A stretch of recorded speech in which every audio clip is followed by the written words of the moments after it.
Hello everyone, welcome to our channel. This is Srishti Agarwal. तो I hope आप अपनी exams की तैयारी और वर्कबुक्स के सॉल्यूशन देख रहे होंगे, कर रहे होंगे, समझ रहे होंगे, ताकि आपकी आने वाली एग्जाम्स बहुत अच्छे से हो। तो आप सभी को बेस्ट ऑफ लक। और यहाँ पर हम स्टार्ट करेंगे कार्यपत्र 52 और 53 का सॉल्यूशन। इससे पहले हमने सब्जेक्ट इंग्लिश के सभी वर्कशीट्स के सॉल्यूशन देख लिए हैं, एंडलाइन असेसमेंट तक कंप्लीट कर चुके हैं हम सब्जेक्ट इंग्लिश की वर्कबुक। तो एक बार जरूर से नोट डाउन करिएगा, हमने जो समझाए हैं क्वेश्चन आंसर्स जरूर से देखिएगा। चैनल की प्लेलिस्ट से आपको चेकआउट करना है और आप कमेंट बॉक्स में भी कमेंट करके पूछ सकते हैं, मैं आपको लिंक प्रोवाइड वहां पर भी करा सकती हूँ।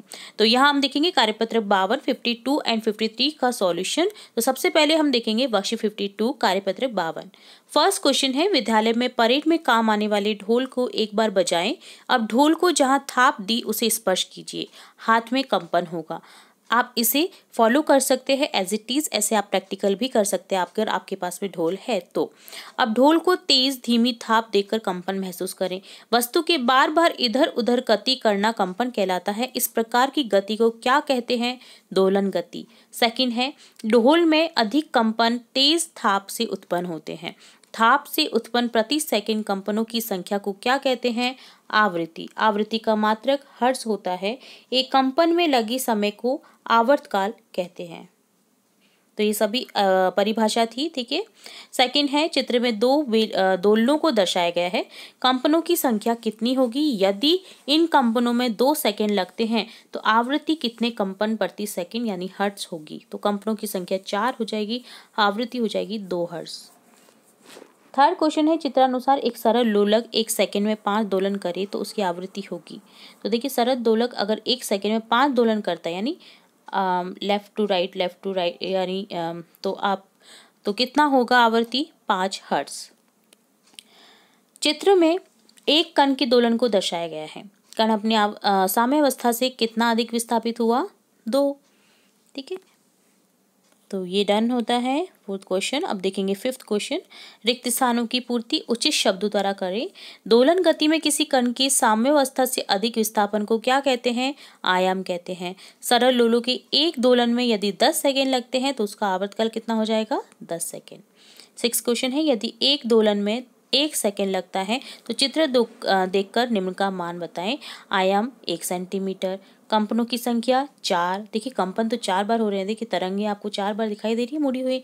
आवर्तकाल हो जाएगा 1/2 सेकेंड और आवृत्ति हो जाएगी 2 हर्ट्ज। आवृत्ति को परिभाषित कीजिए। 1 सेकेंड में किसी वस्तु द्वारा की गई कंपनों की संख्या को आवृत्ति कहते हैं। आवर्तकाल को परिभाषित कीजिए। एक कंपन में लगे समय को आवर्तकाल या कंपन काल कहते हैं। आयाम को परिभाषित कीजिए। कंपन करने वाली वस्तु का माध्य स्तर से अधिक विस्थापन को क्या कहते हैं? आयाम कहते हैं। तो ये डन होता है आपका कार्यपत्र 52 का सॉल्यूशन। अब देखेंगे कार्यपत्र 53 का सॉल्यूशन। फर्स्ट क्वेश्चन है, रिक्त स्थानों की पूर्ति उचित शब्द भरकर कीजिए। मच्छरों के अपने कान के पास आने पर उसके कंपन से उत्पन्न ध्वनि 20 हर्ट्ज से कम होने से हमें ध्वनि बुरी लगती है, क्योंकि जो अच्छी सुनने लायक आवृत्ति होती है ध्वनि की वो होती है 20 हर्ट्ज से 20,000 हर्ट्ज। तो यहाँ पर कम है तो यहाँ पर आप लिख देंगे बुरी, ठीक है। तो याद रखना है आपको, कोई भी ध्वनि अगर 20 हर्ट्ज से 20,000 हर्ट्ज के बीच में है तो वो तभी अच्छी लगेगी। अगर इससे ज़्यादा या इससे कम होगी तो वो हमें बुरी लगती है। सेकंड है, रेलवे स्टेशन पर जब रेल ध्वनि से उच्च हॉर्न बजाती है तो हमारे कानों को बुरी लगती है, क्योंकि ये आवृत्ति सुनने लायक आवृत्ति 20 हर्ट्ज से 20,000 हर्ट्ज के बीच से अधिक होती है, इसलिए बुरी लगती है। सेकंड है, ध्वनि की आवृत्ति 20 हर्ट्ज है। इसमें हर्ट्ज क्या है? ध्वनि की आवृत्ति का मात्रक। थर्ड क्वेश्चन है, 20 हर्ट्ज से कम आवृत्ति वाली अश्रव्य ध्वनि कहलाती है। 20 हर्ट्ज से अधिक परंतु 20,000 हर्ट्ज से कम आवृत्ति वाली ध्वनि श्रव्य ध्वनि कहलाती है। 20,000 हर्ट्ज से अधिक ध्वनि पराश्रव्य ध्वनि कहलाती है। मच्छरों के अपने कान के पास भिनभिनाने से उत्पन्न ध्वनि पराश्रव्य ध्वनि होती है। तो कथन कौन सा सही है? यहाँ पर 20 हर्ट्ज से कम आवृत्ति वाली अश्रव्य जो सुनी नहीं जा सकती, ये सही है। 20 हर्ट्ज से अधिक परंतु 20,000 हर्ट्ज से कम श्रव्य ध्वनि, ये भी सही है। 20,000 हर्ट्ज से अधिक जो आवृत्ति वाली अश्रव्य ध्वनि वो है पराश्रव्य ध्वनि, तो ये भी गलत है, ठीक है, वो सही है, ठीक है। तो और ABC यहाँ पर करेक्ट हो जाएगा, ठीक है। और मच्छरों के अपने कान के पास जो भिनभिनाने की ध्वनि होती है ना, वो 20 हर्ट्ज से कम होती है, तो यहाँ पर पराश्रव्य ध्वनि कहला रही है, जबकि ये पराश्रव्य ध्वनि नहीं होती है, अश्रव्य ध्वनि होती है, ठीक है। तो ABC ऑप्शन यहाँ पर करेक्ट है।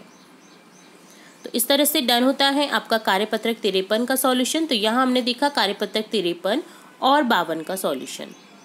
उम्मीद है आपको सभी क्वेश्चन अच्छे से समझ आए होंगे। आगे के कार्यपत्रक हम जल्द ही देखेंगे और कंप्लीट करने वाले हैं हम विषय विज्ञान की वर्कबुक के सॉल्यूशन। तो जुड़े रहें हमारे चैनल के साथ। वीडियो को पूरा देखने के लिए धन्यवाद।